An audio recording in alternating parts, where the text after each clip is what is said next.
Welcome to the Timeless Tales Library, where stories flow like gentle streams carrying you toward the shores of sleep. I'm Oliver, your evening companion, and tonight I've prepared a calming tale to still your wandering thoughts and escort you softly into dreams. The Timeless Tales Library flourishes through the devotion of wonderful listeners like you. If these quiet stories have wrapped you in peace, please subscribe and help us continue nurturing these restful sanctuaries. As you find your cozy corner, comment below and share where in the world you're listening tonight, and tell me of an enchanted place you'd love our stories to carry you, perhaps the crystal caves beneath sleeping mountains, the floating gardens above silver clouds, the ancient tea houses hidden in mist-covered valleys, or a lighthouse perched on the edge of a starlit ocean. Your dreaming wishes keep our treasured library glowing with warmth. This story is about the softest, slowest night London has ever known. A night when the fog is not merely weather but a living quilt, tucking the city in. A night when even the sharpest secrets grow rounded and harmless, the way river stones are smoothed by years of gentle water. Let Dr. Watson's quiet voice guide you through every hushed room and moonlit orchard lane, until your own breathing matches the breathing of the fire and the sleeping trees, and you slip away as easily as a ribbon untying itself in the dark. Now, close your eyes, exhale slowly, and let the day's tensions dissolve like mist in the morning Sunday. Picture each worry as a leaf falling gently from a tree, carried away by a soft breeze. Tonight, you're not in your room, you're in the starlit grove, a tranquil section of the Timeless Tales Library, where the air hums with quiet magic. This secluded grove within the library is a sanctuary of endless paths, each winding trail leading to a new moment of peace, a hidden truth, or a spark of joy waiting to be discovered. Tonight's story is your walk through this enchanted grove. As we take our first step, let your body melt into the warm embrace of your bed. Your mattress is a mossy knoll beneath a canopy of twinkling stars, cradling you in comfort. Soften your shoulders, unclench your hands, and let your breath flow like a gentle stream. Feel the earth beneath you, steady and kind, holding you in its quiet strength. Let's begin our journey. Fall asleep to Sherlock Holmes, the mystery of Charles Augustus Milverton. Come settle now, find your most comfortable place. Let the pillow cradle the exact curve of your head. Let the blanket rest its familiar weight across your chest. Close your eyes just a little. Breathe in for 4 slow counts. Hold and release for 6. Again and again. There. The day is already loosening its fingers. Outside your window, imagine a London winter night at the very end of the old century. Snow has not fallen yet, but the air is full of its promise, an expectant hush so complete that even the river seems to hold its breath. The gas lamps burn low, each flame cupped in a halo of frost-tinted mist. Every sound arrives late and swaddled. The distant rumble of a night omnibus, the soft creak of a ship's rigging far downriver, the sleepy cooing of pigeons under the eaves, all of it wrapped in cotton wool, At 221B Baker Street, the sitting room waits exactly as it has waited for so many peaceful evenings. The fire is built of applewood logs and a little shining coal. It gives off a fragrance that drifts through the room like a memory of September orchards. The flames are low and steady, the colour of warm honey held up to candlelight.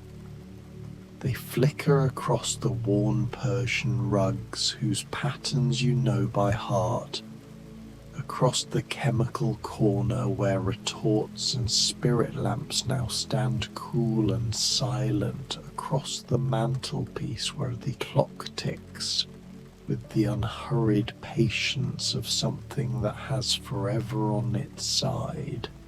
Sherlock Holmes is already there.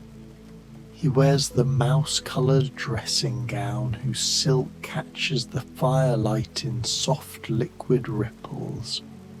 His legs are stretched toward the fender, one slippered foot crossed lazily over the other. A long black clay pipe rests between his slender fingers, but tonight he draws upon it only occasionally, sending up the thinnest, laziest ribbons of pale smoke that rise and curl and vanish among the shadows above the bookcases like cats stretching after a long nap.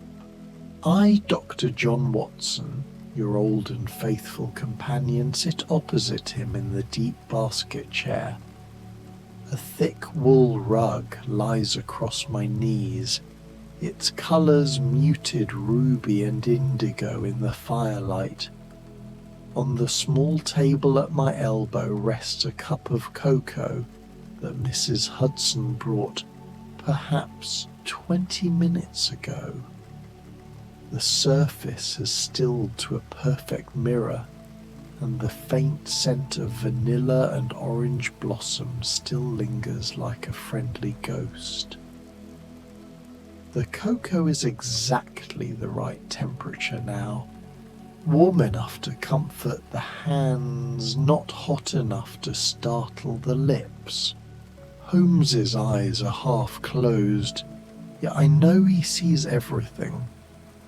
The way the fire settles and sighs, the way the fog presses its cool palms against the window panes until the glass is completely opaque, the way my own breathing has already begun to slow and deepen in sympathy with the night. For a long while neither of us speaks. There is no need. On a night like this, words would only disturb the exquisite stillness we have both come to trust completely. The clock strikes 9 with a low, mellow note that feels more like a caress than a chime. A coal shifts in the grate and sends up a tiny fountain of golden sparks that drift upward and die long before they reach the chimney. Somewhere far below in the street, a horse sighs, stamps once, then is quiet again. Holmes removes the pipe from his lips and speaks at last, so softly that the words seem to form inside your mind rather than travel across the room. Do you recall, Watson, the first time you ever truly noticed silence? I smile without opening my eyes. I believe I am noticing it now, and it is perfect. He gives the smallest of chuckles, warm, private, meant only for the two of us and the fire and the fog. Then notice a little longer, he says. Some silences are better than any medicine I know. And so we do. Minutes drift by the way snowflakes drift, slow, weightless, each one slightly different, yet all part of the same peaceful fall. You can almost feel them settling on your own shoulders, cool and light and utterly harmless. Eventually the silence is shaped, very delicately, by a knock at the door. 3 measured taps, apologetic for disturbing the night at all. Mrs. Hudson enters without waiting for an answer. She knows our ways by heart. Her face is round and kind in the firelight, her white apron glowing softly. On her tray rests a single calling card, cream-coloured, the engraving crisp. "A gentleman to see you, Mr. Holmes," she whispers, as though speaking any louder might wake the sleeping city. "He begged pardon for the hour, but says the matter is most private and cannot wait until morning." Holmes lifts the card toward the firelight. The name is neatly engraved in an elegant copper plate. Mr. Charles Augustus Milverton.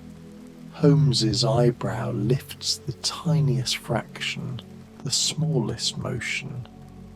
Yet I feel the air change, the way it changes just before the first snowflake touches your cheek and melts. "Show him up, Mrs. Hudson," he says, voice still low, still gentle as lamb's wool. "And perhaps another cup of your excellent cocoa. The night is cold, and our visitor looks as though he could use a little warmth." Mrs. Hudson nods, gives the faintest smile, and withdraws as soundlessly as a dream leaving the edge of sleep.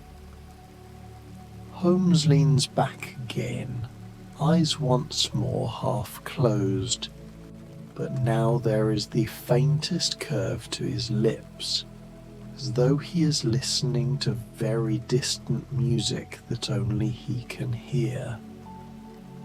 Our visitor enters. Charles Augustus Milverton is shorter than I expected, plump and impeccably dressed in a fur-collared coat the colour of ripe damson plums. His cheeks are pink from the cold, his small eyes pale and bright as winter sky on ice, his smile fixed and bland like a mask made of the finest porcelain. He carries a soft leather document case and smells faintly of expensive violet cologne with something sharper, almost metallic underneath.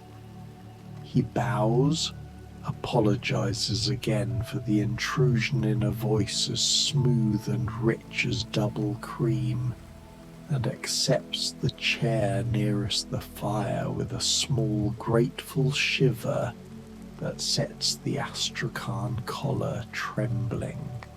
Holmes regards him with that calm, unhurried attention which can feel like the kindest welcome in the world or the most complete gentle judgment, sometimes both at once. "Mr. Milverton," Holmes begins, voice smooth as warm milk, "you are, I believe, a collector of a very particular sort." Milverton's porcelain smile widens a fraction.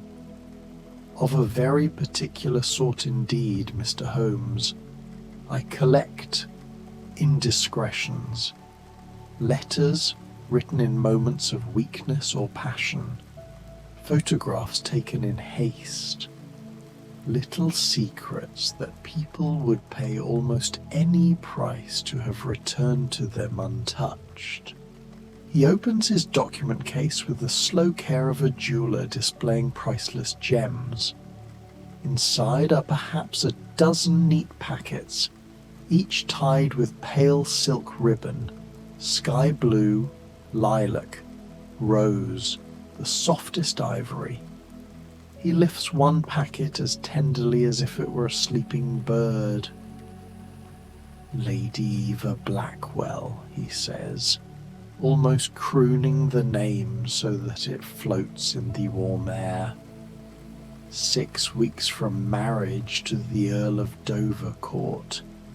These letters, written 2 years ago to a young officer who has since died most conveniently in Africa, well, they would break her heart and his lordship's trust in the same moment. She has offered £5,000 for their safe return. I have suggested 7. A trifling difference, you must agree, when one considers an entire lifetime of happiness and position. He lays the packet back among its fellows and closes the case with a soft, satisfied snap. Holmes is quiet for so long that the fire has time to sink a little lower, the clock to tick perhaps 40 times, and the fog to press even closer to the windows until the panes are completely blind with mist. At last Holmes speaks, and his voice is slower than before, softer, almost drowsy. Tell me, Mr. Milverton, do you ever walk beside the river at night? Milverton blinks, thrown gently off balance by the change of subject. Occasionally, yes, when I have business in the suburbs.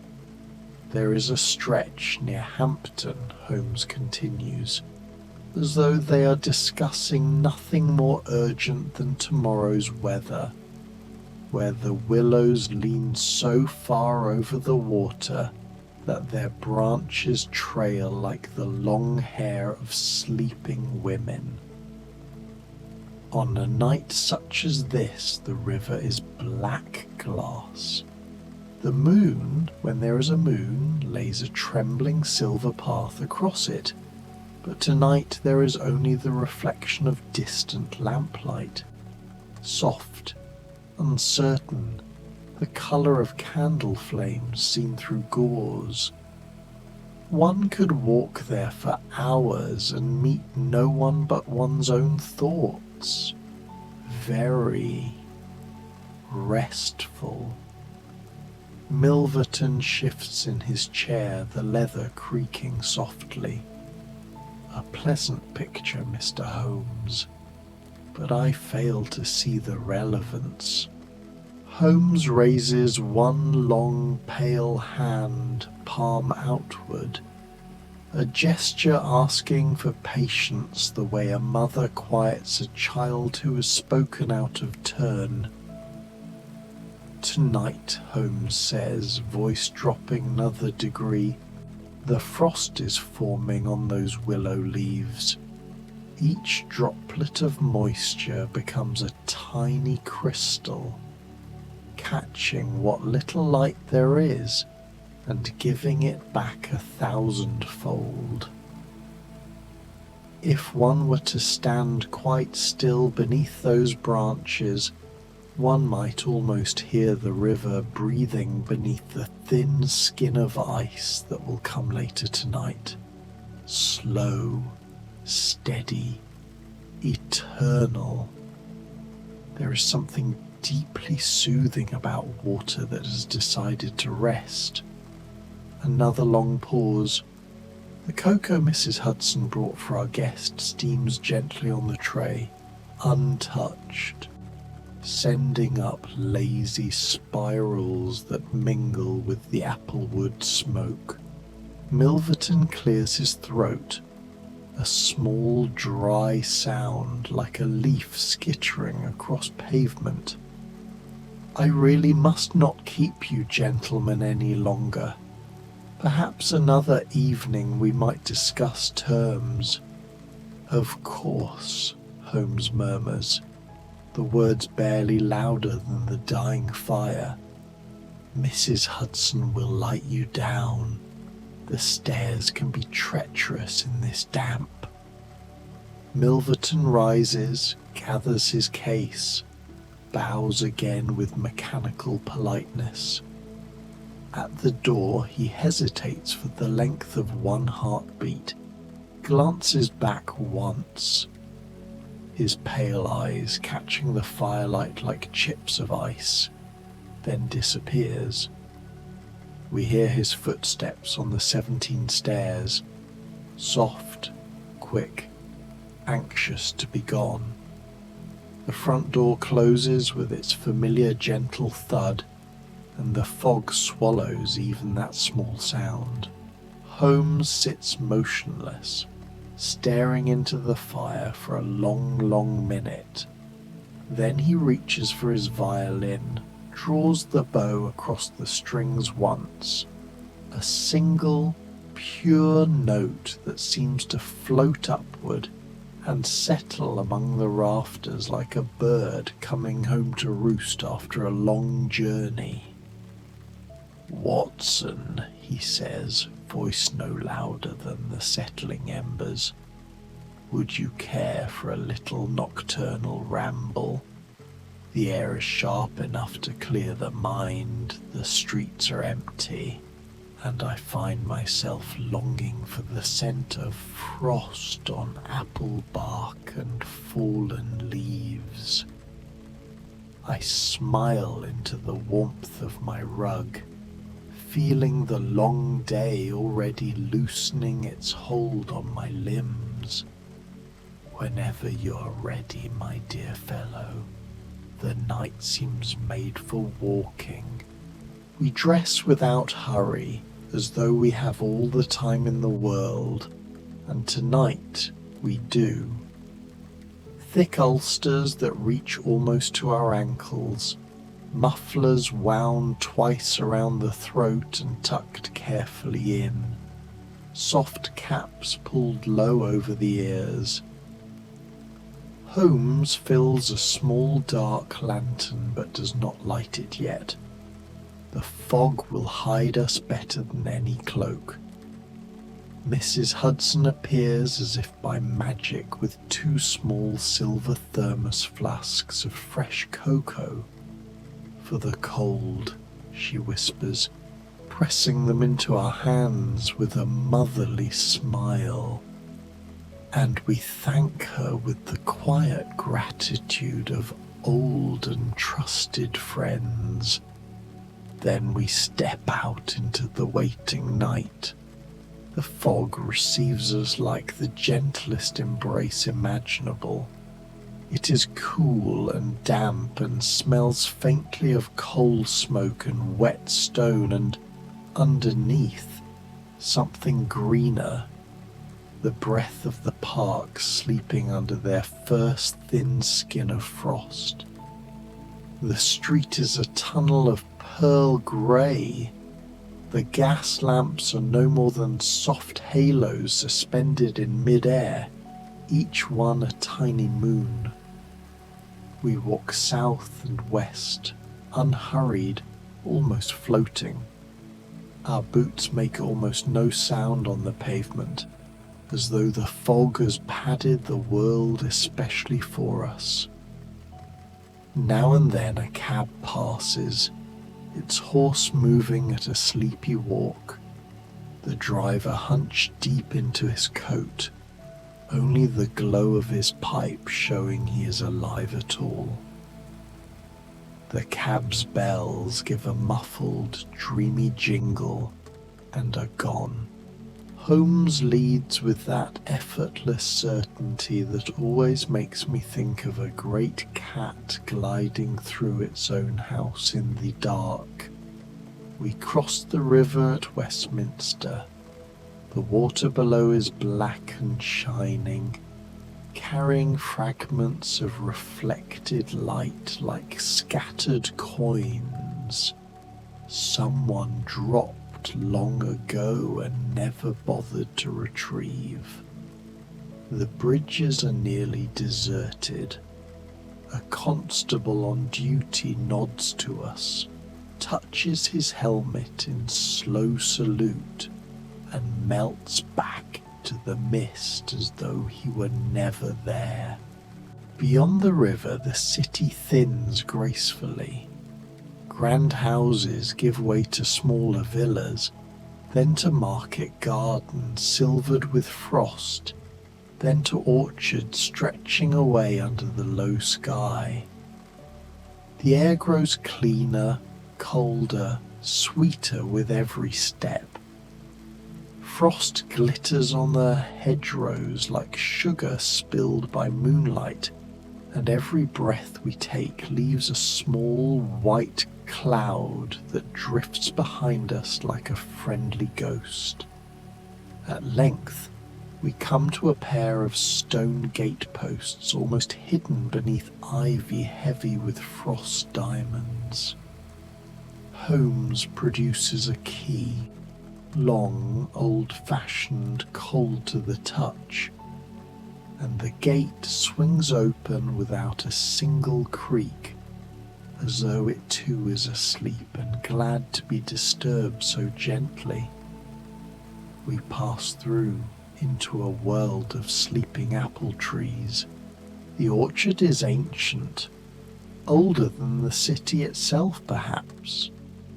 The trees stand in perfect rows, their trunks thick and twisted with age, their branches interlaced overhead so that we walk beneath a lattice of black lace against the pale sky. The ground is carpeted with decades of fallen leaves that release a faint, sweet scent when we tread upon them. Cider and earth and long autumn afternoons now tucked away for winter dreaming. Holmes extinguishes the dark lantern altogether.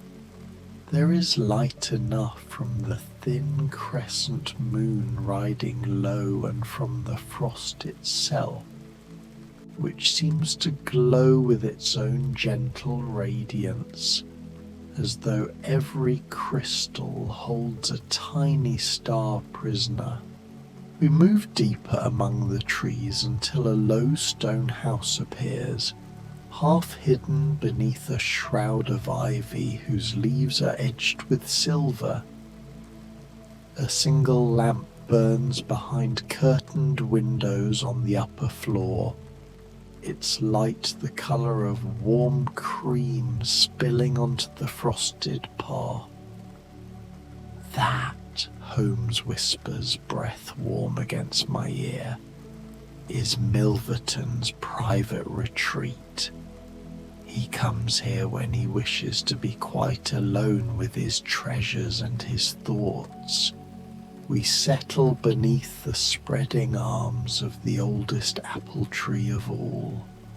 Its trunk is wide enough to shelter 3 men comfortably, its bark rough and comforting against our backs like the hand of an old friend. The ground beneath us is soft with layers of fallen leaves that have been composting gently for years. Above, the branches form a canopy so dense that only the occasional sliver of moonlight slips through to lie across our knees like a silver cat. Holmes leans his head back against the tree and closes his eyes, not in weariness, but in perfect, luxurious contentment. Listen, he breathes, so softly I feel the word more than hear it. I listen. There is the faintest creaking as the cold contracts the ancient wood. There is the distant, dreamy call of a tawny owl somewhere over the river. There is the slow, steady beating of my own heart, and beside me the quieter, more rapid pulse of Holmes's. two rhythms that have known each other for so many years they have learned to dance together without thinking. Time softens completely. Minutes stretch, become elastic, lose every trace of meaning. The frost settles on our coats like the lightest lace ever spun. My eyelids grow deliciously heavy. The scent of frozen apples and wood smoke and night air fills every breath until breathing itself feels like drinking starlight. Much, much later. How much later I cannot tell, for time has become a slow river we are floating upon. The front door of the stone house opens with the smallest sigh, as though the house itself is turning over in its sleep. A figure emerges. It is Milverton, wrapped in the same dark plum coat, carrying an unlit lantern in one hand and a small carved wooden box in the other. He walks slowly along the leaf-strewn path, pausing every few steps to glance up at the frost patterns on the branches overhead, as though admiring lacework on a wedding dress. Holmes's hand rests on my wrist, barely a touch, yet I am instantly, perfectly awake, though still wrapped in the deepest calm imaginable. Milverton stops beneath a tree no more than 15 yards away. He sets the wooden box down upon a low stone bench, almost hidden by ferns gone silver with frost, opens it with loving care, and lifts out several ribbon-tied packets. One by one he holds them up to the faint moonlight, turning the pages slowly, smiling his bland porcelain smile at words that will never again harm anyone. Holmes watches without moving, without blinking, the way a heron watches a still pool for the slightest ripple, after a time that feels both endless and no time at all.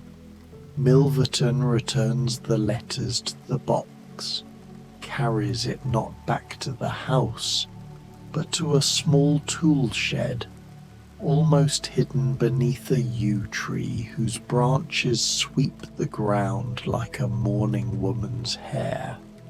He unlocks the shed door with a key drawn from his waistcoat pocket, places the box on a high shelf among jars of nails and twine and seed packets, locks the door again, pockets the key, and finally returns indoors. The upper lamp is extinguished with a soft click that travels across the orchard like a falling leaf. The night falls back into its deep, frost-breathing sleep. Holmes waits. We wait together beneath our guardian apple tree, breathing in the cold sweetness, letting the night settle deeper and deeper into our bones until we are part of it and it is part of us. An hour passes, perhaps 2, perhaps 10. The moon slips lower, painting long silver shadows across the leaves that look like sleeping cats stretched out in perfect contentment. At last Holmes rises, smooth as mist rising from the river at dawn, and we glide toward the shed. The lock is childishly simple. A thin strip of steel from Holmes's pocket persuades it in less than 10 seconds without a sound. Inside, the air is cool and smells of earth and stored apples and faint oil from a rusty lantern hanging on a nail. Moonlight through a tiny dusty window is more than enough. Holmes reaches up, lifts down the wooden box, opens it with the reverence of a priest opening a reliquary. 6 packets of letters rest inside, each tied with its coloured silk ribbon. Blue for Lady Eva, rose for a widow in Cheltenham, lilac for a colonel's wife in Simla, ivory for a young man who will never now lose his inheritance. Holmes slips them one by one into the deep inner pocket of his ulster, moving with the slow grace of someone handling sleeping doves.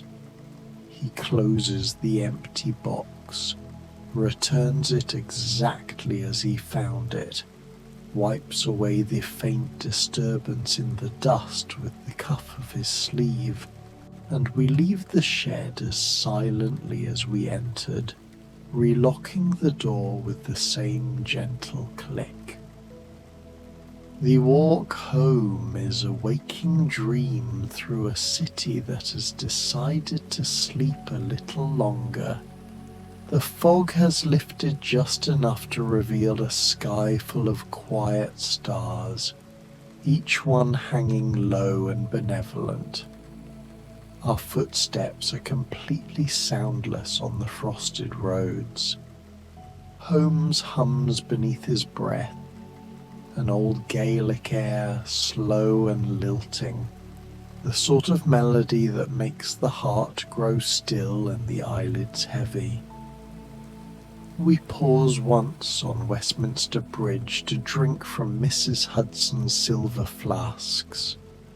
The cocoa is still miraculously warm, rich with vanilla and a trace of orange blossom and something faintly spiced, perhaps a whisper of cinnamon.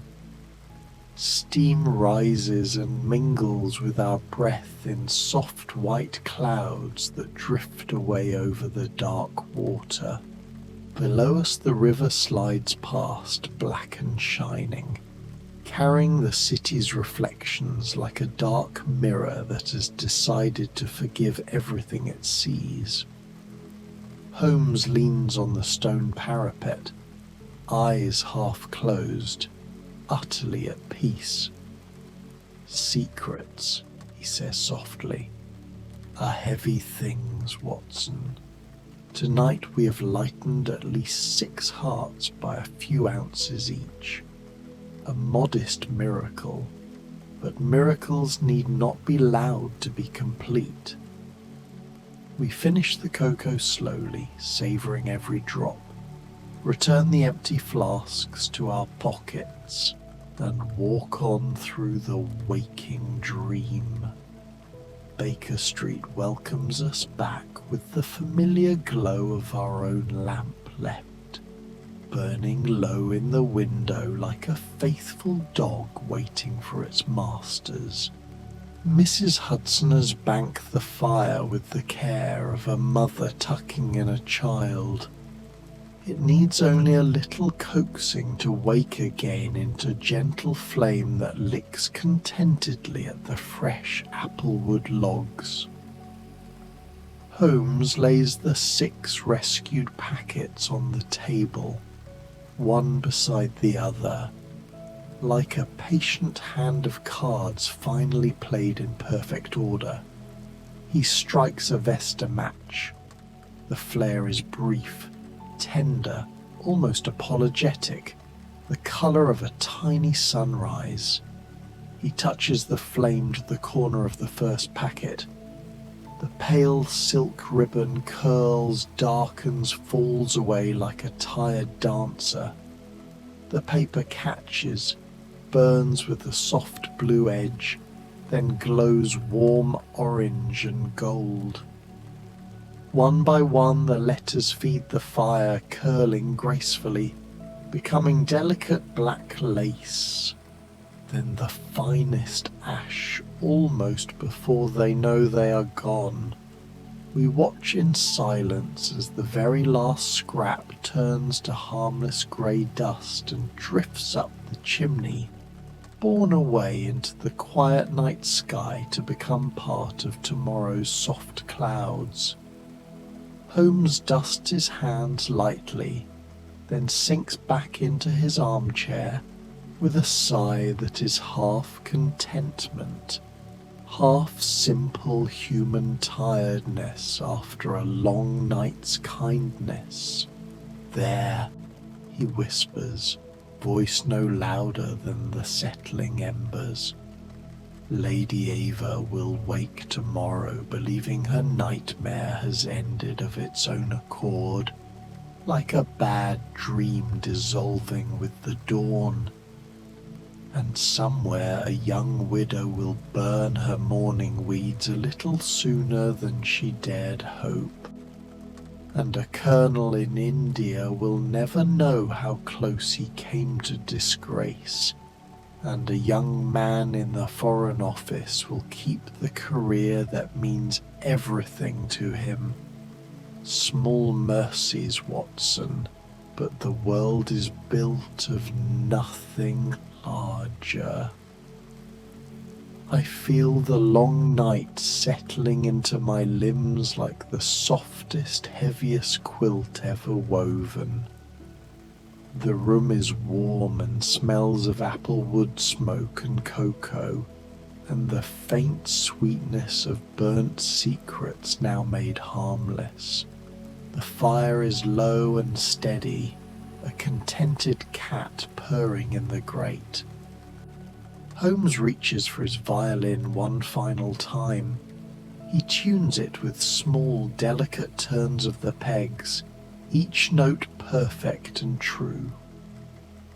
Then he begins to play, a slow saraband in a minor key, each note round and full and lingering like a drop of honey falling through warm air. The melody moves like moonlight across still water, like frost forming on willow leaves, like the river breathing beneath its first skin of ice. I let my head rest against the back of my chair. The wool rug across my knees is warm as a promise kept for years. Outside, the first pale hint of dawn touches the sky with the gentlest rose, but here inside time has slowed to the pace of a heartbeat that has decided it is in no hurry at all.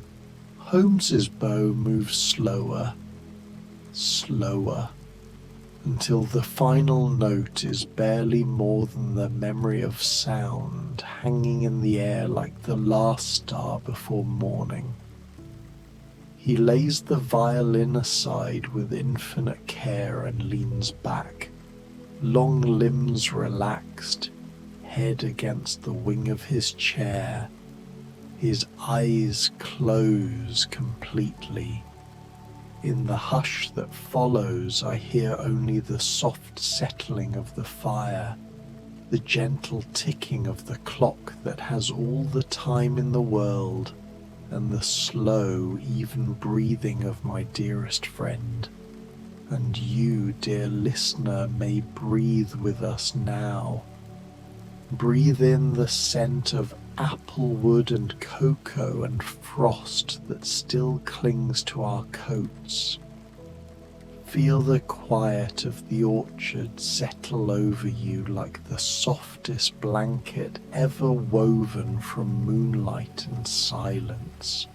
Let the empty shed and the harmless ashes and the sleeping city carry away every last small worry you brought into this night.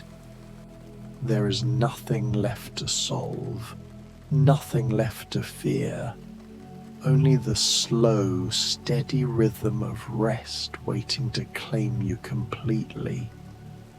Holmes's voice reaches me one final time. barely more than a thought drifting across the quiet room. Sleep, old friend. The world is safer now, and morning is still a long, long, gentle way off. Let your eyelids sink. Let your thoughts drift the way the fog drifted, slowly, gently, completely. You are warm. You are safe. You are home among friends who ask nothing of you tonight except that you rest. And somewhere between one slow breath and the next, sleep comes, soft as willow leaves trailing in dark water, deep as the winter orchard under its silver frost, and sweeter than any dream that has ever waited beyond the edge of night. Good night.